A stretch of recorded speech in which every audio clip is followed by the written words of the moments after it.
Les experts sur France Bleu avec Michael Tardu. Et au 01 42 30 10 10 avec vous, vos questions pour celles et ceux qui savent toujours être là quand il le faut. Ils nous ont réconfortés, réchauffés tout l'hiver. Avec le printemps et les beaux jours, peut-être que leur comportement a changé, peut-être sont-ils en souffrance côté santé. Avec ces fortes chaleurs également, chiens et chats, vous l'avez compris, sont à l'honneur. Alors posez toutes vos questions sur nos amis, sur vos amis les bêtes, à notre vétérinaire expert. Bonjour Stéphane Tardif. Bonjour Michael. Vétérinaire comportementaliste, ravi de vous retrouver ce matin. Et on va se tourner Avec tout de plaisir. suite vers le 01 42 30 10 10 où on accueille à Paris dans le 20e Marie-Christine. Bonjour. Oui, allô, bonjour. Oui, je vous appelle parce que mon fils a une chatte et la chatte en question, elle est plus souvent chez moi que chez lui. Je fais du cat-sitting, si on peut dire. D'accord. Et moi, je voulais pas avoir d'animaux au départ parce que je suis quelqu'un qui voyage pas mal, qui bouge et donc c'est pas très compatible. Mais bon, comme on est en rez-de-chaussée, mon fils a un appartement en rez-de-chaussée, moi aussi, et on donne sur une cour, donc la chatte pouvait très bien aller d'un appartement à l'autre. Hein. Et donc, elle s'était installée chez moi. Et puis là, elle a fait plusieurs fugues. À chaque fois, on l'a retrouvée. Et là, elle n'a plus envie de revenir. Elle s'est trouvée une planque dans une villa où il n'y a pas beaucoup de voitures qui passent. Un endroit plus calme pour se cacher. C'est des choses qui arrivent assez souvent en fait. Malheureusement, avec le chat, le problème, c'est il choisit son territoire, il choisit sa maison et souvent on dit qu'on vit chez son chat, mais ça vient un peu de là. C'est-à-dire que le chat, avant toute chose, doit se sentir bien là où il vit. Et si pour une raison ou pour une autre, des changements, par exemple, des déménagements, ou même tout simplement des fois en vieillissant, il a une activité qui se modifie et il souhaite par exemple plus de calme ou de sécurité par rapport à un environnement stressant avec des voitures, il peut vouloir changer d'endroit. C'est des choses qu'on observe fréquemment et parfois le chat peut changer de foyer. Au cours de déménagement, il peut vouloir rester dans l'ancienne maison et pas forcément suivre ses propriétaires. Enfin, ce sont des choses qu'on observe assez régulièrement. Le chat est très très sensible par rapport à son territoire et peut changer comme ça de temps en temps et souhaiter ne plus vouloir revenir sur la maison où il était avant. Donc pour ça, vous pouvez éventuellement l'aider en lui donnant envie de revenir, en aménageant l'espace chez vous pour qu'il reste, en lui donnant des nourritures qui lui plaisent ou en lui donnant des cachettes, des lieux où il peut s'installer et se sécuriser puisqu'il semble assez sauvage, donc il va pas forcément chercher la proximité. Donc on repense notre intérieur. Ça peut être envisagé. Après, avec les chats sauvages, très honnêtement, il faut pas s'attendre à un miracle. C'est pas toujours évident de pouvoir trouver ce qui va le satisfaire, surtout quand il cherche souvent des milieux calmes, loin des gens. Le chat a également des habitudes changeantes. Ça peut se passer comme ça pendant 2-3 mois et puis autrement les 2-3 mois suivants. C'est exactement comme ça. En réalité, le chat, c'est un animal qui est très ritualisé, mais qui peut changer d'habitude de temps en temps. Souvent, ce qu'on observe à la maison, c'est des chats qui vont changer d'habitude alimentaire ou changer de lieu de couchage de temps en temps. Et tous les 2-3 mois, c'est un cycle d'ailleurs. Il y a ces petites habitudes comme ça, puis il change toutes les 2 semaines ou tous les 3 mois d'endroit à dormir, ou alors il veut plus manger les mêmes croquettes, mais de temps en temps, il va carrément changer de domicile. D'accord. Donc ça veut dire qu'il peut revenir aussi dans 2-3 mois. Il peut revenir. Sans souci. Je vais raconter une anecdote. Moi, quand j'étais jeune, j'avais pas de chat chez moi pendant une certaine période, mais à un moment donné, on avait un voisin qui a adopté un chat. Il en avait déjà un. Et son ancien chat est venu chez nous, en fait. Et pendant près d'1 an, où il a gardé l'autre chat, on l'a nourri. Et c'était presque notre chat, quoi. Il venait se nourrir chez nous, il venait plus dans l'ancienne maison. Malgré le fait qu'il était venu nous voir, il nous a arrêté de nous nourrir, on peut pas l'en empêcher, quoi. Et 1 an après qu'il a rendu l'autre chat, il est revenu. C'est-à-dire que il est reparti de chez vous, il est allé chez lui. Voilà, on a un peu bouché les trous, mais voilà, dans les circonstances ayant à nouveau changé dans l'ancienne maison où il était, et lui, il n'appréciait manifestement pas la proximité de ses congénères. Ça, Donc c'est des environnements qu'on peut aménager et c'est pour ça que vous pouvez éventuellement le faire revenir. Bon, voilà, Marie-Christine, pas d'inquiétude. S'il est dans les parages, vous pouvez le faire revenir. Et puis, si ses habitudes changent, peut-être qu'il préfère être chez vous l'hiver. Peut-être que c'est mieux chauffer l'hiver et que l'été, c'est plus frais dans la villa. Qui sait? 01 42 30 10 10. Vous nous tenez au courant, bien évidemment. Puis vous posez vos questions en direct à notre vétérinaire comportementaliste qui vous répond. Stéphane Tardif est aujourd'hui votre invité. Et ce matin, c'est en musique que ça se passe sur France Bleu, sous le soleil, bleu comme votre radio, le ciel, et un jour une femme dans les oreilles. Voici Florent Pagny. Bon week-end.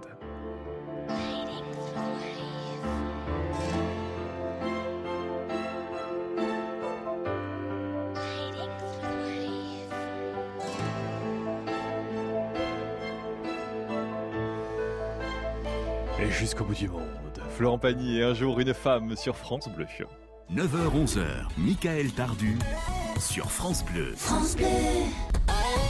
Les experts sur France Bleu avec Michael Tardu. Et aujourd'hui, Stéphane Tardif, vétérinaire comportementaliste, qui vous répond si on souhaite bénéficier de vos services, Stéphane. Je travaille à Neuilly et à Championnet dans Paris 18e. Voilà, la clinique du Pont de Neuilly, c'est ça? Oui. À Neuilly, ouais. Béatrice est avec nous au 01 42 30 10 10. Elle a une question à vous poser. Elle nous appelle de Paris et c'est un problème de chat. Bonjour Béatrice.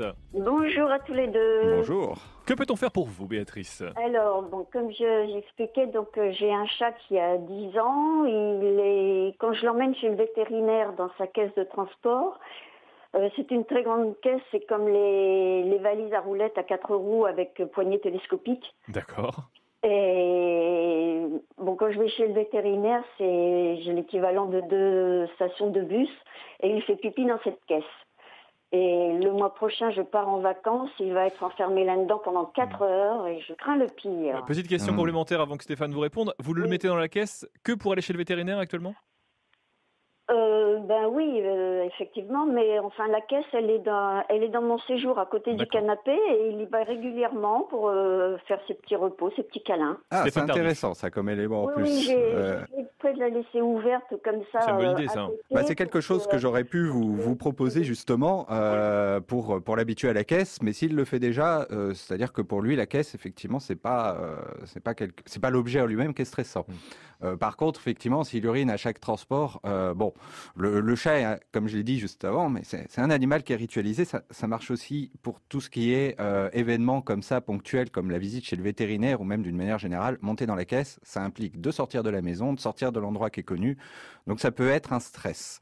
Et le chat manifeste souvent son stress par les urines, il dépose des phéromones, ça l'apaise, et puis très souvent dans la nature, on constate aussi que des animaux qui sont apeurés comme ça peuvent uriner.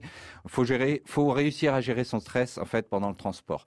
C'est pas toujours évident parce que en plus avec un chat qui a déjà 10 ans et qui a pu vivre par le passé l'expérience de la visite chez le vétérinaire comme une expérience très effrayante et ça va être difficile de lutter contre ces souvenirs-là. Surtout que le chat est très traumatisable, mais en tout cas, on peut travailler sur le trajet ou l'avant et l'après ces visites avec des renforcements positifs et beaucoup de la nourriture pour essayer de rassurer le chat, de l'apaiser et essayer d'améliorer ses conditions pendant le transport pour qu'il y ait moins de stress. Vous pouvez aussi utiliser des arômes. C'est pas encore très développé parce qu'il y a peu d'études qui fonctionnent sur le sujet, mais l'aromothérapie fonctionne avec des plantes. Il y a certaines plantes qu'on sait aujourd'hui avoir des effets apaisants sur les chats. Comme par exemple la valériane, l'herbe à chat. On sait que ça va avoir un effet vraiment apaisant. Ça diminue l'anxiété, ça diminue les taux de cortisol, des choses comme ça. Ça marche pas à tous les coups. Il y a des chats qui sont plus sensibles que d'autres, mais ça peut être des choses à mettre dans la caisse, par exemple, avant le voyage, qui peut permettre au chat d'être plus apaisé pendant le trajet. Comme ça, on prend les devants avant de passer à la médication, si vraiment il y a quelque chose éventuellement, de très après, poussé, derrière, on peut utiliser effectivement des molécules qui sont des tranquillisants, des calmants pour le voyage, pour éviter des états de peur, panique ou des choses comme ça. Ça peut être, dans ces cas-là, bénéfique à l'animal, effectivement. On n'hésite pas à se rapprocher de son vétérinaire comportementaliste. Si jamais vous avez des difficultés, faire appel aux professionnels peut être une bonne solution, notamment s'il faut médicaliser, si jamais vous n'arrivez pas à vous en sortir juste avec les méthodes d'éducation. Voilà pour voyager avec votre chat au cœur de ce week-end prolongé. On vous embrasse, Béatrice. Bon courage. On sait que c'est pas évident. On est nombreux dans cette situation. 01 42 30 10 10.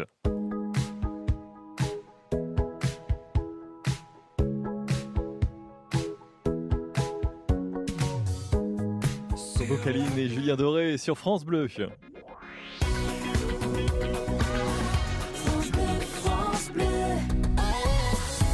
Les experts animaux 01 42 30 10 10, également sur la page Facebook de France Bleu Paris ou sur les réseaux sociaux. Vous nous contactez sans aucun souci ou francebleu.fr.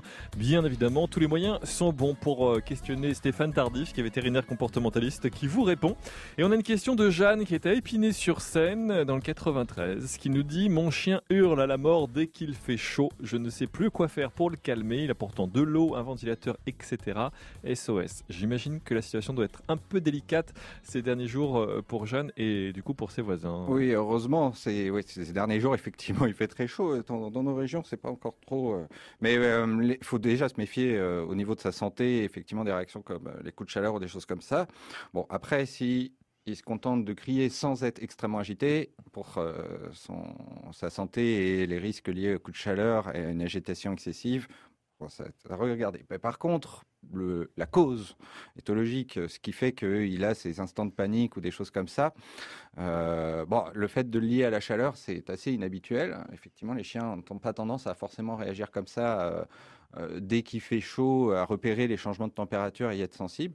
Cela dit, c'est possible et dans ce cas-là, faut travailler effectivement pour qu'il soit le plus confortable au moment de la chaleur. Donc, pas hésiter à utiliser des brumisateurs, à le mettre dans un environnement où il n'est pas à des hautes températures, effectivement, surtout s'il est très sensible.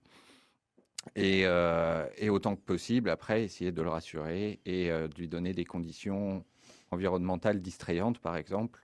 Très souvent, avec les chiens, ça consiste à être présent avec eux et à s'occuper d'eux, à leur porter de l'attention. Pour éviter qu'il ait ces instants de panique, effectivement, de détresse. Pas hésiter à se faire aider d'un éducateur, éventuellement, pour pouvoir réagir à ces moments de détresse avec l'attitude adéquate. C'est pas toujours évident de rassurer un chien. Là, on parle de forte chaleur, justement. La question que je me pose et qu'on est peut-être beaucoup à se poser, on va être confronté à cette situation dans les prochaines heures, prochains jours. Les retours en voiture avec les animaux qui ont voyagé pendant un plus ou moins long trajet dans des véhicules où il fait chaud ou au contraire les chocs, climatisation dans la voiture, coup de chaud à l'extérieur. Comment on gère cette situation pour notre animal ? D'une manière générale, déjà, quand on sort l'animal par des moments où il fait une forte température, il ne faut pas hésiter à être équipé, comme avec les enfants, de brumisateurs et de réserves d'eau avec une petite gamelle pour pouvoir éventuellement donner à boire aux chiens en cas de besoin. C'est comme les casquettes avec les enfants, mais avec les chiens, par exemple, il y a des petites gourdes qui existent où vous pouvez déplier la gourde et directement remplir, donner à boire. Il y a même des adaptateurs pour mettre des bouteilles d'eau classiques. Ces petites choses-là sont des petits éléments déjà pour se prémunir avant la balade, pour être équipé et pouvoir prévenir déjà de quelque chose. Après, évidemment, il faut éviter, par exemple, d'aller se balader à l'heure de pointe où le soleil est au plus haut niveau.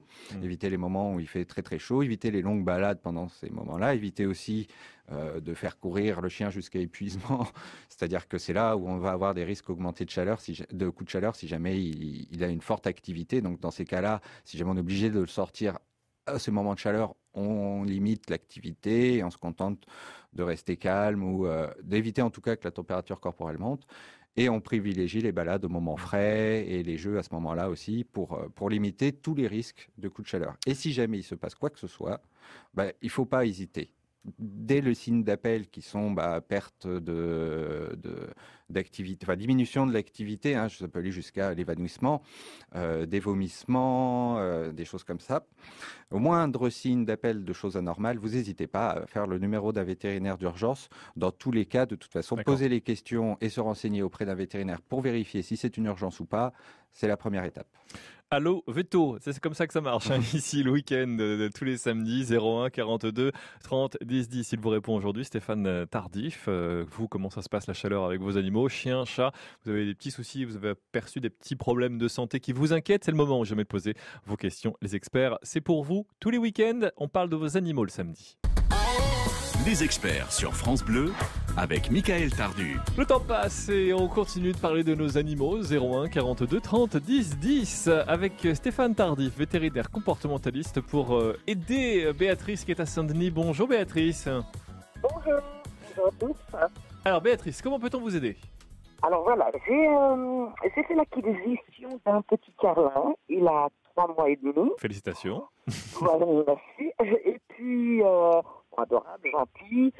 Mais le souci que j'ai, je ne sais pas quel comportement je dois avoir parce qu'il me fait ses gros besoins que la nuit dans la maison. Donc le matin quand je me lève, ça va faire demain ça fera un mois que je l'ai.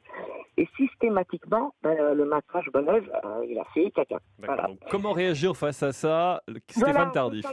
C'est là mal problème. Bon, il est encore jeune, 3 mois et demi, c'est tôt encore. Un chiot apprend la propreté en général entre 2 et 4 mois. Maintenant, il semble avoir quand même acquis certains apprentissages par rapport à la propreté, c'est-à-dire qu'il a appris par exemple à ne faire qu'à la maison et que la nuit. C'est en tout cas ce qu'il fait. Donc à ce niveau-là, il y a effectivement un souci. Le bon comportement à avoir, en tout cas, surtout pas ne mettre le nez dedans, ça c'est ce qu'on appelle un renforcement négatif. C'est-à-dire que le chien n'associe pas forcément le fait de faire ses besoins avec la punition derrière quand on le gronde ou qu'on lui met son nez dedans. C'est très difficile effectivement de ne pas réagir quand on découvre les dégâts. Malheureusement, c'est la meilleure attitude à avoir, c'est-à-dire d'être neutre, mais en tout cas surtout de ne pas réprimander le chien. Si jamais on veut le réprimander, il faut le surprendre. Et dans tous les cas, de toute façon, ce n'est pas la meilleure attitude à avoir.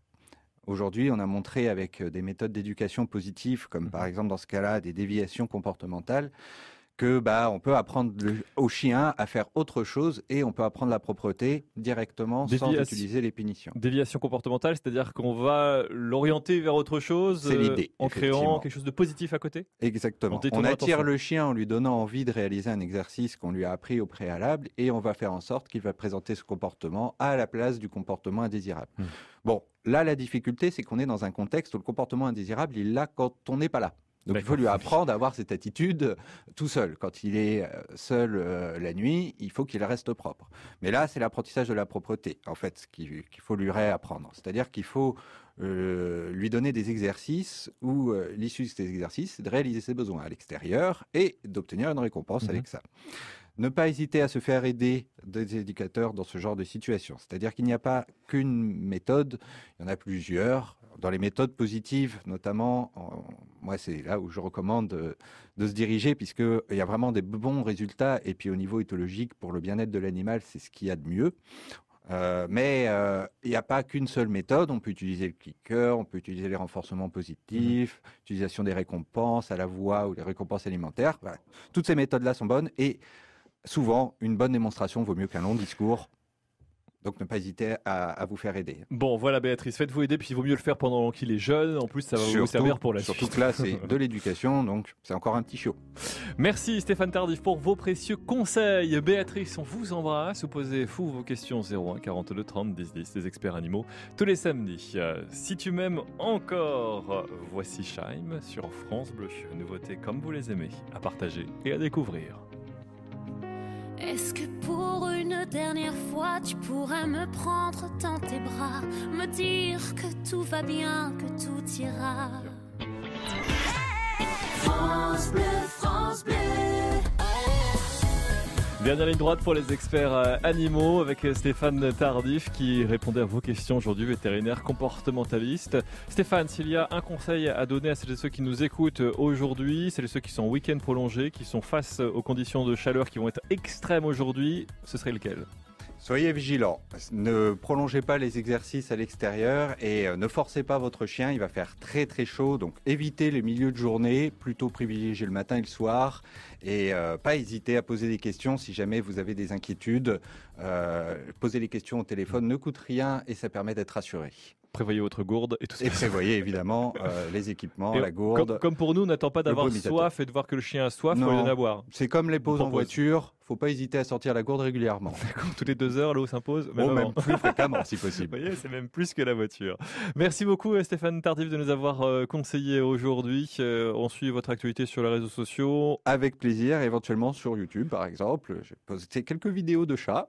Et voilà, comme ça vous retrouverez toutes les infos. Merci beaucoup Stéphane, à très vite sur France Bleu. Avec plaisir. Les experts animaux tous les samedis et demain c'est Jardin. Nous reviendrons sur un événement qui aura lieu à Paris, Jardin, avec son organisateur agriculteur depuis quelques années déjà. Et si vous souhaitez poser vos questions à notre jardinier expert, 01 42 30 10 10. Toutes vos questions trouvent des réponses dans Les Experts sur France Bleu. 9h-11h, Michael Tardu sur France Bleu. France Bleu, France Bleu, France Bleu, France Bleu. Et c'est pas fini.